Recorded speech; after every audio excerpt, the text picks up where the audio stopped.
Hello everyone, I am Rahul Kumar. Now Jammu Kashmir से धारा 370 हटाए जाने के 4 साल पूरे हो चुके हैं। नाउ अभी जम्मू कश्मीर है वो 2 यूनियन टेरिटरीज में डिवाइडेड है। जो वेस्ट वाला पार्ट है वो जम्मू एंड कश्मीर है और जो ईस्टर्न पार्ट है उसको लद्दाख यूनियन टेरिटरीज का दर्जा दिया गया है। होम मिनिस्टर अमित शाह जी के द्वारा बताया गया था, इससे जम्मू कश्मीर में करप्शन और सक्सेशनिज्म जैसे चीज़ों पर रोक लग सकेगा और जो जम्मू कश्मीर आतंकी गतिविधियों से लिप्त रहता है उसमें रोक लगेगा और आतंकी गतिविधियों को ख़त्म किया जा सकता है।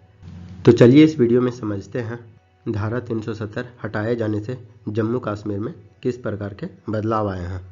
तो चलिए वीडियो को शुरू करते हैं।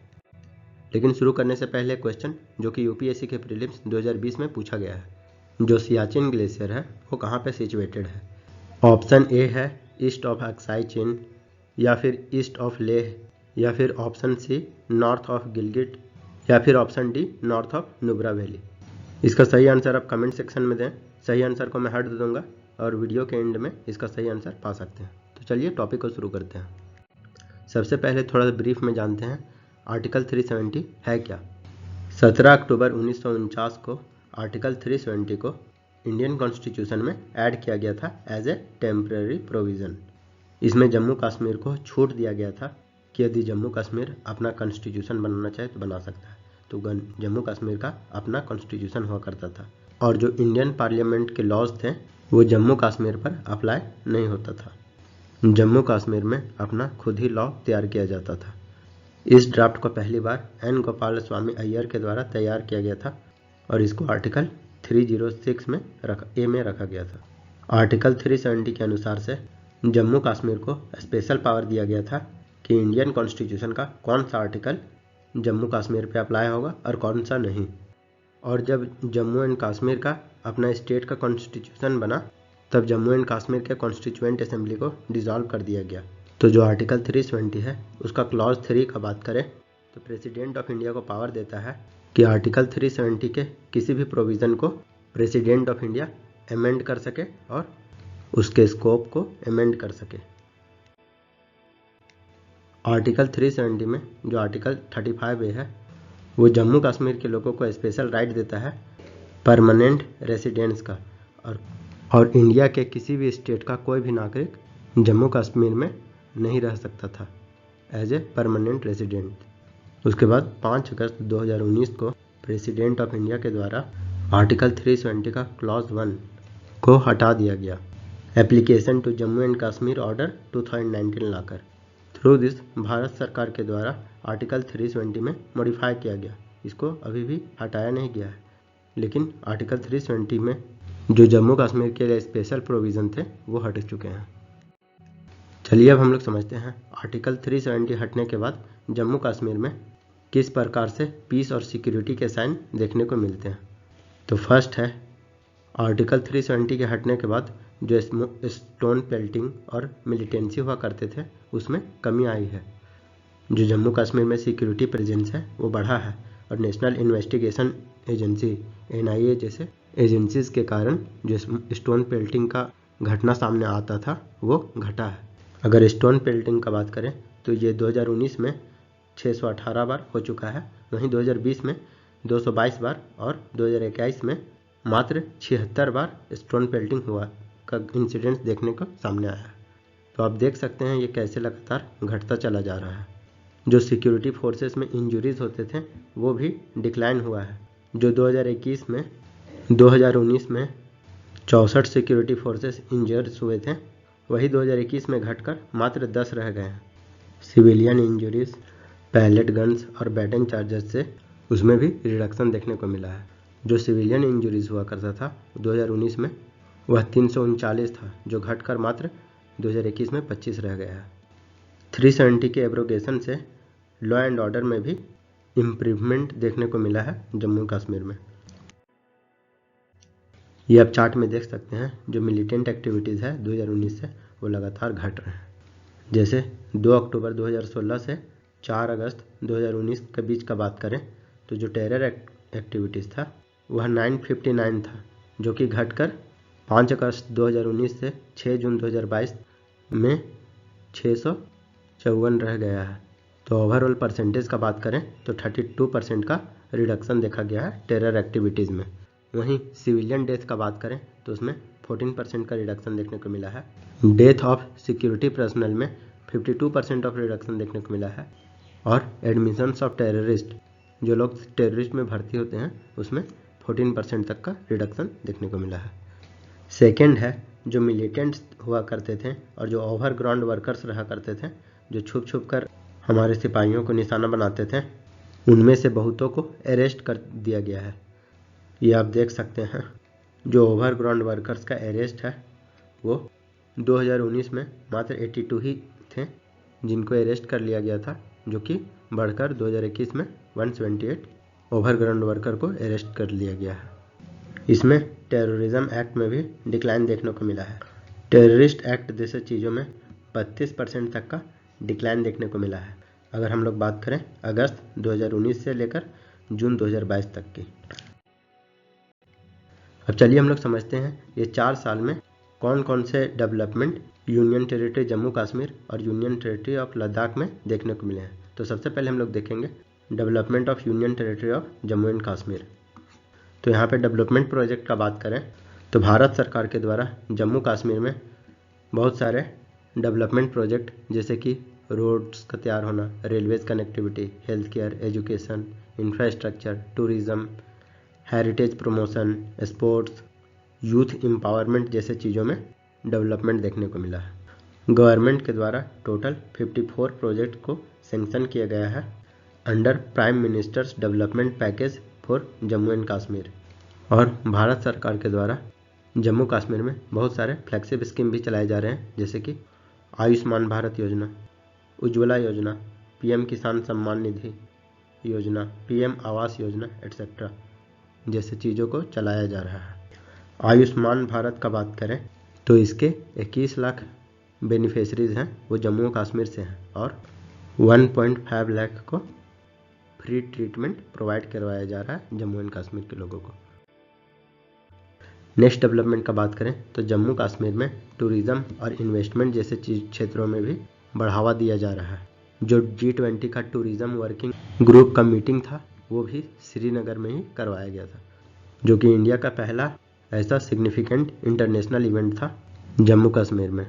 नेक्स्ट है गवर्नमेंट के द्वारा बहुत सारे बिजनेस मीटिंग जम्मू कश्मीर में होस्ट करवाए जा रहे हैं ताकि ज़्यादा से ज़्यादा वहाँ पे इन्वेस्टमेंट आए, वहाँ पे ज़्यादा से ज़्यादा इंडस्ट्रियल डेवलपमेंट हो सके। जून 2022 में ग्लोबल इन्वेस्टर समिट हुआ था जम्मू एंड कश्मीर में, जिसमें कि 200 से ज़्यादा डोमेस्टिक कंपनीज और फॉरेन कंपनीज पार्टिसिपेट किए थे। इस तरह के समिट जम्मू कश्मीर में agriculture, horticulture, handicraft, tourism, IT sector, renewable energy जैसे चीज़ों में जो इन्वेस्टमेंट है वो बढ़ सकेगा। इस तरह का इवेंट से इंडियन गवर्नमेंट जम्मू कश्मीर के इकोनॉमी और लाइवलीहुड में एक बूस्ट मिलेगा और जम्मू कश्मीर को लेकर जो ग्लोबल परसेप्शन बना हुआ है उसमें चेंजेस आएगा। सेकेंड देखते हैं किस तरह के पॉलिटिकल रिफॉर्म्स सामने आए हैं। तो वहाँ पे डेमोक्रेसी को रिस्टोर करने के लिए गवर्नमेंट के द्वारा डिस्ट्रिक्ट डेवलपमेंट काउंसिल DDC का इलेक्शन दिसंबर 2020 में जम्मू कश्मीर में करवाया गया था, जिसका जो वोटर टर्नआउट था वो 51.42% रहा। और गवर्नमेंट के द्वारा जो पंचायती राज एक्ट है 1989 उसको भी जम्मू कश्मीर में लाया गया है। इसमें जो रिजर्वेशन का प्रोविज़न है वीमेंस के लिए, शेड्यूल कास्ट के लिए, शेड्यूल ट्राइब के लिए और अदर बैकवर्ड क्लासेस के लिए वो उन लोगों को मिल पाएगा। इंडियन गवर्नमेंट के द्वारा डिलिमिटेशन प्रोसेस को भी इनिशिएट किया गया है ताकि जो जम्मू कश्मीर के असेंबली का बाउंड्रीज है वो रीडिफाइन हो सके based on latest census data. Third, security measures का बात करें तो पिछले 4 सालों में 800 से ज़्यादा टेररिस्ट और 5000 से ज़्यादा ओवरग्राउंड वर्कर को अरेस्ट किया गया है। अब देखते हैं यूनियन टेरिटरीज लद्दाख में किस किस प्रकार के डेवलपमेंट सामने आए हैं। तो सबसे पहले देखेंगे इंफ्रास्ट्रक्चर के क्षेत्र में जो जिला टनल है जो कि श्रीनगर से लेह को जोड़ता है। तो पहले वो बर्फ से कुछ समय के लिए खासकर विंटर वाले सेशन क्लोज हो जाता था, लेकिन अब वो ऑल वेदर कनेक्टिविटी प्रोवाइड करता है। नेक्स्ट डेवलपमेंट का बात करें तो लेह एयरपोर्ट का एक्सपेंशन देखने को मिला है, जो लेह में पैसेंजर कैपेसिटी है उसको बढ़ाया गया है और फैसिलिटेट किया गया है कि ज़्यादा से ज़्यादा लोग लद्दाख पर विजिट करें। गवर्नमेंट के द्वारा टेली कम्युनिकेशन नेटवर्क को भी इम्प्रूव किया गया है फाइबर ऑप्टिक केबल बिछाकर, और भारत सरकार के द्वारा सोलर पावर को भी इंस्टॉल किया गया है ताकि पावर सोर्सेस का कमी ना हो। सेकेंड, एजुकेशन का बात करें तो 75,000 से भी ज़्यादा यूथ को employment oriented skill development training provide करवाया गया है। यूनियन टेरिटरी लद्दाख में एक नया मेडिकल कॉलेज का भी इस्टेब्लिशमेंट किया गया है और एक इंजीनियरिंग कॉलेज और नेशनल स्किल ट्रेनिंग इंस्टीट्यूट इन लद्दाख में को भी ओपन किया गया है। थर्ड देखते हैं, हेल्थ सेक्टर में यूटी लद्दाख में कौन कौन से स्टेप लिए गए हैं। तो 2 एम्स लाइक न्यू इंस्टीट्यूट तैयार किए गए हैं, एक लेह में और दूसरा कारगिल में, और प्रधानमंत्री जन आरोग्य योजना आयुष्मान भारत के अंतर्गत जितने भी लद्दाख के लोग हैं सभी को हेल्थ इंश्योरेंस प्रोवाइड करवाया गया है। थर्ड देखते हैं एम्प्लॉयमेंट को लेकर कौन कौन से इनिशिएटिव लिए गए हैं। तो एम्प्लॉयमेंट के लिए टूरिज्म को प्रमोट करना, जो एडवेंचरस स्पोर्ट्स होता है उसके लिए जो ट्रैवल रिस्ट्रिक्शन है उसको ईज करना, जो टूरिस्ट है उसको इंसेंटिव प्रोवाइड करना, जैसे काम किए जा रहे हैं। ऑर्गेनिक फार्मिंग और हॉर्टिकल्चर में बढ़ावा दिया जा रहा है, उसमें सब्सिडी प्रोवाइड कर और फार्मर्स को मार्केट से लिंक करके और कोऑपरेटिव सेक्टर से लिंक करके जो फार्मिंग एक्टिविटीज़ है उसको बढ़ावा देने का काम चल रहा है। फिफ्थ देखते हैं, गवर्नेंस को लेकर के यूनियन टेरिटरीज में किस तरह के रिफॉर्म लिए गए हैं। तो कारगिल डिस्ट्रिक्ट के लिए हिल काउंसिल फॉर कारगिल डिस्ट्रिक्ट बनाया गया है ताकि लोकल रिप्रेजेंटेशन और ऑटोनॉमी को इंश्योर हो सके, और वहाँ पर जो लोकल इलेक्शंस होते हैं पंचायत और अर्बन बॉडीज़ में म्यूनसिपैलिटीज़ का वो ऑर्गेनाइज किया जा रहा है ताकि ग्रास रूट डेमोक्रेसी को इंश्योर किया जा सके। चलिए अब बात करते हैं चैलेंजेस की। Union territory Jammu and Kashmir और लद्दाख में कौन कौन से चैलेंजेस अभी भी फेस किए जा रहे हैं। तो अभी भी किलिंग्स, पर्टिकुलरली बात करें काश्मीरी हिंदूज का और नॉन काश्मीरी माइग्रेंट लेबर का किलिंग देखने को अभी भी मिलता है। सिंस अगस्त 2019 लास्ट 8 मंथ में जितने सिविलियंस किलिंग देखने को मिले हैं उसमें से 15% जो सिविलियंस किलिंग है वो लास्ट 8 मंथ में देखने को मिले। सस्ते ड्रोन से, जो लो कॉस्ट ड्रोन्स होते हैं उससे जो स्मॉल वेपन्स हैं उसको गिराए जाने का इंसिडेंट्स भी जम्मू कश्मीर में बढ़ा है, और वीमेंस और चिल्ड्रंस के अगेंस्ट क्राइम में भी बढ़ोतरी देखने को मिला है।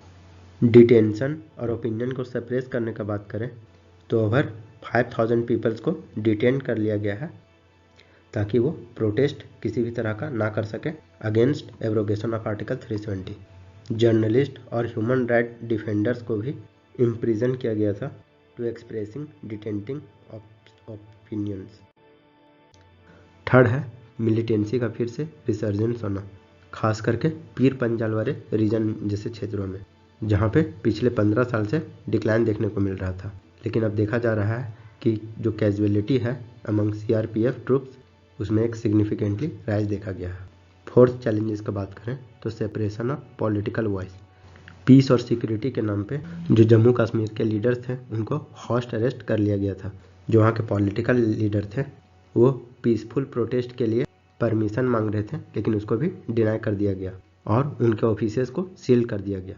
इससे लैंड एलिनिएशन बढ़ा, जो क्रॉस बॉर्डर ट्रेड होता था उसको सीज कर दिया गया और जो लोकल बिजनेसेस थे वो डिक्लाइन देखने को मिला है, और जो लेजिस्लेटिव इलेक्शन है उसको 5 साल के लिए पोस्टपोन कर दिया गया। फिफ्थ चैलेंजेस का बात करें तो अनएम्प्लॉयमेंट एंड करप्शन, वहाँ पे जो अनएम्प्लॉयमेंट है वो अलार्मिंगली हाई रेट पर है एट 23.1%, जो कि नेशनल एवरेज से बहुत ज़्यादा है। वाइल जो गवर्नमेंट जॉब के द्वारा प्लेसमेंट दिया जाता है उसमें जो वैकेंसीज होते हैं वो बहुत खाली ही रह जाते हैं। चलिए अब हम लोग समझते हैं यूनियन टेरिटरीज लद्दाख में कौन कौन से चैलेंजेस फेस किए जा रहे हैं। तो पहला है बॉर्डर डिस्प्यूट। लद्दाख के साथ 2 कंट्री का बॉर्डर डिस्प्यूट है, पाकिस्तान और चाइना। जो 2020 में गलवान वैली क्लैश हुआ था लद्दाख में बिटवीन इंडिया एंड चाइना, वो लद्दाख को वोलाटाइल और अनप्रिडिक्टेबल बनाता है, जो कि लद्दाख के पीस और सिक्योरिटी के लिए एक थ्रेट है। जो इंडियन कैटल हर्डर्स है वो चाइनीज़ फोर्सेस के द्वारा लाइन ऑफ एक्चुअल कंट्रोल के पास रिस्ट्रिक्शन फेस करते हैं। तो जब तक जो बॉर्डर डिस्प्यूट है बिटवीन इंडिया एंड चाइना वो ख़त्म नहीं हो जाता है तब तक जो इंडियन कैटल हर्डर है इस तरह का चैलेंजेस को फेस करते रहना होगा। सेकेंड चैलेंजेस का बात करें तो डेवलपमेंट गैप। तो इंडिया के बाकी हिस्सों से कंपेयर करें लद्दाख को, तो लद्दाख बहुत पिछड़ा हुआ है in terms of infrastructure, education, health, employment, governance. इस रीजन में जो कनेक्टिविटी है वो बहुत ही पुअर है, जो लिटरेसी लेवल है वो बहुत कम है, और मोर्टेलिटी बहुत ज़्यादा है, और बहुत ही लिमिटेड अपॉर्चुनिटीज़ है, और जो लद्दाख के इंस्टीट्यूशन है वो वीक है। थर्ड कंसर्न है लद्दाख को यूटी का दर्जा देने से बहुत सारे कंसर्न रेज हो रहे हैं, जिसमें कि 4 पॉइंट एजेंडा इंपॉर्टेंट है। इसमें जो पहला डिमांड है वो लद्दाख को स्टेटहुड बनाने का डिमांड है। दूसरा, जो लद्दाख है इसको 6 शेड्यूल में डाल दिया जाए, और थर्ड, यहाँ के यूथ के लिए जॉब रिजर्वेशन दिया जाए। लेह और कारगिल के लिए सेपरेट पार्लियामेंट्री कॉन्स्टिट्यूंसी बनाया जाए। ये demand Kargil democratic alliance and Ladakh Buddhist association के द्वारा किया जा रहा है। चलिए थोड़ा सा समझते हैं 6 शेड्यूल है।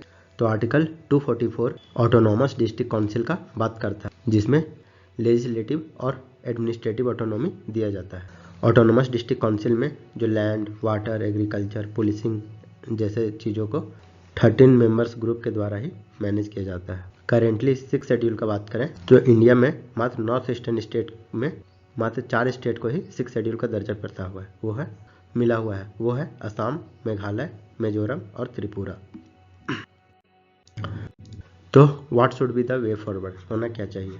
तो ज़्यादा से ज़्यादा नॉर्मलिसी और ट्रस्ट रिस्टोर हो सके, जो गवर्नेंस और लोगों का पार्टिसिपेशन हो वो इंक्लूसिव हो, वहाँ पे ज़्यादा से ज़्यादा इकोनॉमिक डेवलपमेंट और इन्वेस्टमेंट हो सके, सिक्योरिटी और पीस को ज़्यादा से ज़्यादा स्ट्रेंथन करना चाहिए, वहाँ के कल्चरल डाइवर्सिटी को रिस्पेक्ट करते हुए, उसको एक्नॉलेज करते हुए किसी भी प्रकार का डिसीजन लेना चाहिए उस रीजन के लिए।